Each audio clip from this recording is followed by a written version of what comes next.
Pemirsa, guna mengatasi pengangguran di Bali, pemerintah Provinsi Bali melalui Dinas Tenaga Kerja dan Energi Sumber Daya Mineral akan melakukan berbagai langkah strategis, termasuk salah satunya dengan langsung datang ke desa-desa untuk mengadakan pelatihan kepada masyarakat.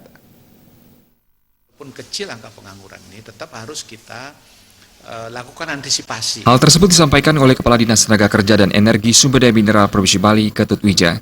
Meskipun hingga saat ini, angka pengangguran di Bali termasuk kecil, pihak akan terus berupaya agar ke depan jumlah pengangguran di Bali terus menurun. Salah satu dari upaya tersebut adalah dengan terjun langsung ke desa-desa, terutama desa terpencil, desa miskin, maupun desa yang termasuk gerbang sadu, untuk memberikan pelatihan-pelatihan kepada masyarakat yang belum memiliki pekerjaan. Yang mana saat ini upaya tersebut masih dalam tahap identifikasi seberapa banyak masyarakat menganggur yang berasal dari pedesaan.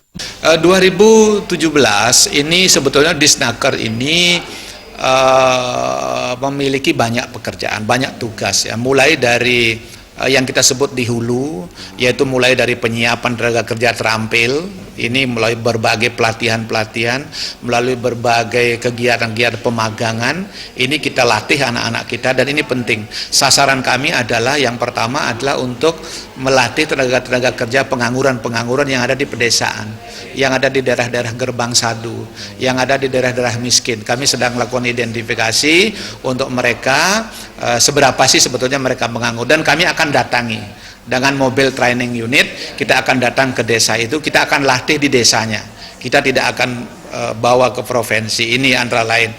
Selain langkah tersebut, pihaknya juga akan semakin mengoptimalkan pelatihan-pelatihan ketenagakerjaan di berbagai sektor yang ada seperti sektor pariwisata, otomotif, wira swasta maupun sektor-sektor lainnya.